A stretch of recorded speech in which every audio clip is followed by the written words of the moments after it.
Welcome to the Revenge Story Times channel. Life's full of surprises you can't predict. I thought to myself that evening, sitting in the tiny hotel room alone with Gary. My husband Logan, being away in another city for the last few months, had already made me so tense. I missed him, sure, but it wasn't just about him not being around. It was his neglect, his lack of interest, that was the real problem. Lonely nights were eating away at my soul. But how could I have known that asking my stepson, "Gary, take me to your dad," would end with us stuck in a hotel room together, a tiny hotel room with a single bed? I had no idea what was about to happen. Let me tell you everything from the very beginning, every little detail. Trust me, the end of the story is going to be way more exciting than you expect. That morning, as I was leaving the house, I caught a quick glimpse of myself in the mirror. I was tense, yeah, but I still looked good even with Logan leaving me so alone. I still felt desirable, still felt alive. But even those feelings weren't enough anymore. They didn't satisfy me. In the kitchen, Gary was finishing his breakfast when I called out to him from behind. "You're starting college at the end of the summer, I know, but you need to get better at driving. Come on, take me to your dad." He looked up at me, that same cheeky grin on his face he always wore. Gary was a sweet kid with a quirky, funny side, but he could be such a little troublemaker at times. "All right, stepmom," he said, teasing, "but on one condition, tell Dad to get me a better car for the summer." "We'll talk about it," I said sharply, rushing him off. Inside, though, I was just thinking, let's just get this trip over with. But I had no clue the ride wouldn't go as planned. We'd been driving for about 2 hours. I was in the back seat messing around on my phone while Gary hummed along to some random song on the radio, throwing out dumb jokes every now and then that only made him laugh.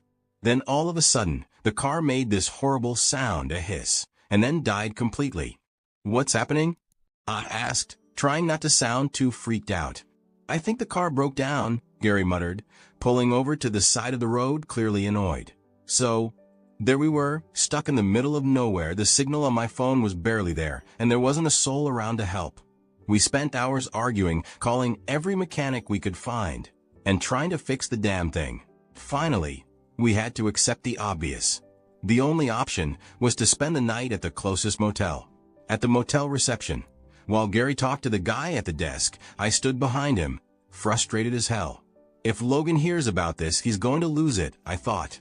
But strangely, in that moment, I didn't feel like it mattered all that much.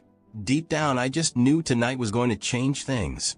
Before this story gets even crazier, make sure to subscribe to my channel and turn on those notifications. Trust me, you don't want to miss the rest of this. By the end of it, I'd love to see your support in the comments and with those likes. When we got to the room and opened the door, all my expectations crashed and burned. The space was tiny, barely big enough to turn around in. One bed, one nightstand, a dim, flickering overhead light that made everything look dingy. The ceiling felt low, the AC barely worked, and the one small window just faced the parking lot. "This is it," I muttered, disappointed. Gary walked in behind me, laughing. "What did you expect? A 5-star hotel? Relax, stepmom, it's just one night." That teasing tone again, that same smirk, it drove me nuts, but at the same time, it sparked something inside me that I couldn't explain. And even though I hated to admit it, the idea of being stuck here alone with Gary tonight didn't seem all that bad. Gary walked in behind me laughing. "What were you expecting, a 5-star hotel? We're just here for one night. Relax, stepmom." That teasing tone in his voice, paired with that cheeky grin, only made my frustration worse. But at the same time, I couldn't say I entirely hated Gary's carefree, laid-back attitude. Being around him, even though I'd never admit it, stirred something inside me, a kind of excitement I didn't fully understand. "This heat is killing me," I said, rubbing the back of my neck. "I think I need a shower or I'm seriously going to pass out." Sure, Gary said casually, throwing himself onto the bed and lying flat on his back. "This is your kingdom, Carmen. Do whatever you need to feel at home." I glanced at him for a second. His lean but toned frame mixed with the slight boyishness of his face gave him a strange kind of charm. But I quickly tried to shake the thought out of my head. He was Logan's son, after all, my stepson. I stepped into the bathroom and shut the door behind me. For a moment, I just stared at my reflection in the mirror. My hair was stuck to my skin from the heat, but I still looked good. I still had that spark. Turning the shower on, I let the water run and stepped under it, hoping it would wash away the mess of emotions building up inside me. I'm 47 years old, I thought, and Gary's not a kid anymore. He's 22, about to start college, and here we are, stuck together in this tiny hotel room for a couple of days. The thought both unsettled and excited me in a way I couldn't quite describe. Logan popped into my mind. Logan, I wanted to surprise you. I wanted to come see you, to be with you, but now I'm here, stuck in this hotel room with your son, and I don't know how to feel about it. The steam from the shower filled the small bathroom, the heat relaxing my body even as my mind raced. Gary's grin, his easygoing nature, was sparking something unexpected inside me. Standing under the stream of water, I couldn't tell what this spark might turn into, but I knew something was changing. Later, I decided to head downstairs for dinner and clear my head a bit. I threw on a light, flowy dress. It was perfect for the heat, but it also made me feel a little more at ease, like I was trying to shake off this weird tension. The hotel restaurant was simple but cozy, fitting for a place this small. I ordered a light meal and a glass of wine, hoping it would help me relax. The sun had set, and the street lights outside the hotel were glowing softly. Sitting there, I couldn't stop my mind from wandering back to the room upstairs. I wonder what Gary's up to right now, I thought. Someone as restless and full of energy as him probably wasn't having much fun being cooped up in a cramped room. But somehow, that relaxed attitude of his, so effortless, so carefree, was driving me crazy in a way I couldn't quite explain.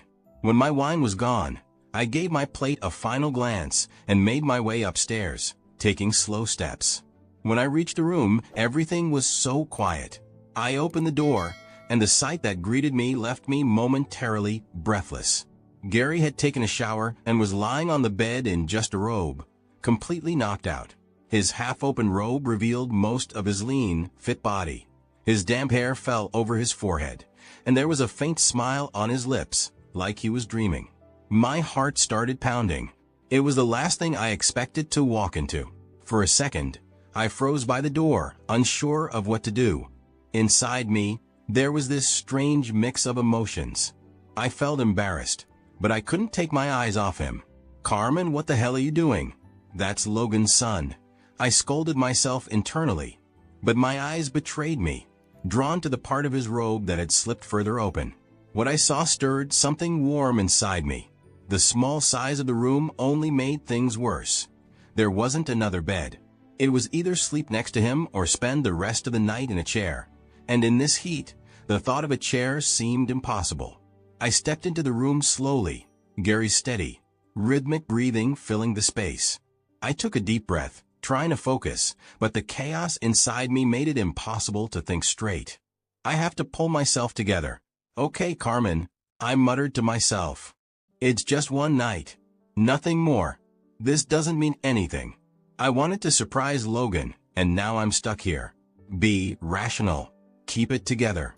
I took a few steps toward the bed and looked at Gary. The innocent expression on his face only made my already tangled thoughts even more complicated. I sat down on the edge of the bed, wondering how I was going to make it through the night. In the middle of the night, a soft sound woke me up. I barely opened my eyes, just enough to scan the room. I noticed Gary shifting on the bed.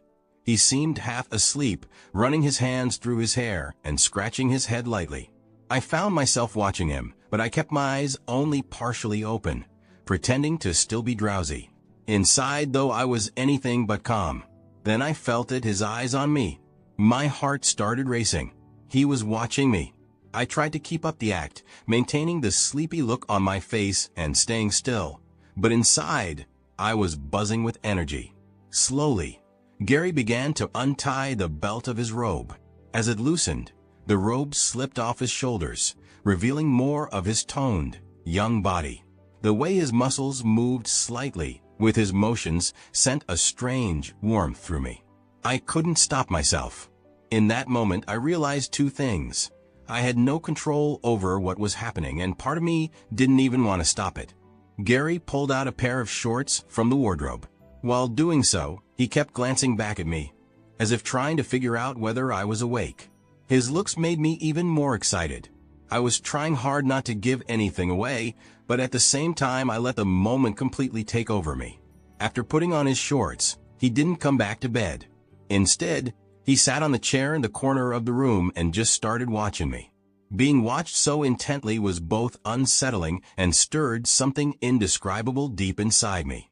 I kept my eyes shut, pretending to sleep, but how long could I really keep up this act? Finally, I couldn't take it anymore and sat up. When my eyes met Gary's, I made sure my voice didn't tremble as I said, without hiding how I felt, "You're making me so excited, Gary." I could feel those words hang in the air. At that moment, I knew nothing would ever be the same again. Gary's eyes flickered for a second. Then he took a deep breath and started to speak. "I don't know, Carmen," he said, his voice low but steady. "We've been staying under the same roof for a while now, ever since my dad's been away, and the more time we spend together, the more I feel for you. You might not realize it, but sometimes I can't hide the admiration I have for you. Right now this feels like some kind of dream." His words caught me off guard, but they also stirred something inside me. Gary wasn't looking away. His eyes held mine with a kind of honesty and passion that had me completely captivated. "I got to get up early to get the car fixed," he went on, though his voice sounded like he was trying to convince himself. But his gaze didn't waver, not even a little. "But right now, I just can't take my eyes off you, Carmen. I've never felt this way before." My heart was racing. In that moment, I moved to the edge of the bed and sat down on the chair right in front of him. My eyes locked onto his. The energy between us was so intense it didn't need words. We sat there in silence for a moment, before I puckered my lips slightly and fixed my eyes on him. "Gary," I said slowly, my voice carrying both curiosity and a challenge, "are we talking about the same thing?" Gary's gaze deepened, like he wanted to live this moment through feelings rather than words. He didn't reply, but the look in his eyes said it all. And that's when I realized there was no turning back for us. As I stared into his eyes, a surge of courage and uncontrollable desire welled up inside me. The mix of hesitation and passion in his eyes only pushed me further. Taking a deep breath, I started to speak again, my voice calm but firm. "Gary," I said, drawing his full attention, "when I came into the room, you were asleep, your robe was a little open, and I couldn't take my eyes off you. It got to me more than I expected. We can't run from these feelings. We both know that." As my words hung in the air, I took a step forward and slowly stood up. His eyes followed my every move, his breathing quickening. I couldn't hold back the excitement surging through me. My fingers reached for the sash on my dress, and as I slowly untied it, I could hear the change in his breathing with every move I made. "I think," I said, my voice dropping to a whisper, "we need to even things out, Gary." I slowly unzipped the back of my dress. The fabric slipped off my shoulders and slid down to the floor. The cool air brushing against my skin only made the heat inside me burn stronger. The look in his eyes said it all: surprise, admiration, and a pull he couldn't resist. The silence between us felt like a bond now, our breaths blending into each other. Without breaking eye contact, I took another step toward him. "Now," I said in a low voice, "we'll see if we're really talking about the same thing." Gary's eyes stayed locked on me, his expression steady and full of fire. Suddenly, he stood up, never taking his gaze off me, and turned on the room light. The soft glow filled the room as he walked over and locked the door. My heart started racing. At that moment, it felt like the whole world had slowed down, leaving just the two of us. When he took a step toward me, my breathing quickened. He seemed to be trying to read my eyes, but at the same time, he was fully aware of the silent pull between us. As he got closer, his hands found my waist, and the warmth of his touch felt like an electric current running through me. Without saying a word, he leaned in. His eyes dropped to my lips. I didn't object. I couldn't. Everything about this felt natural, like it was meant to happen. When his lips finally met mine, all the tension inside me melted away. His kiss was slow, exploratory, but carried an undeniable passion. My hands instinctively reached for his shoulders, feeling their strength and warmth surround me. The space between us completely disappeared as our breaths mingled.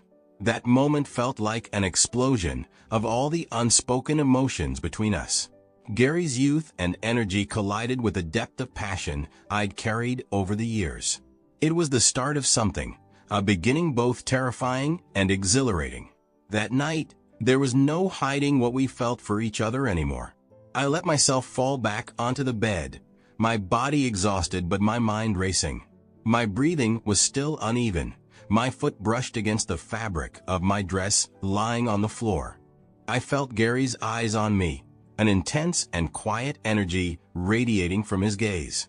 A moment later, he bent down and picked up the dress, his fingers lightly brushing over where my foot had been. Even that simple act sent sparks through me. As he held the dress for a second, I could see a flicker of hesitation on his face, but it was quickly replaced by determination. He set the dress aside, and his hands moved to the edge of the bed. Slowly, he climbed onto the mattress, his movements careful, deliberate. As he got closer to me, the expression on his face betrayed his feelings, equal parts excitement and magnetic attraction. As I lay on the other side of the bed, I felt Gary's closeness.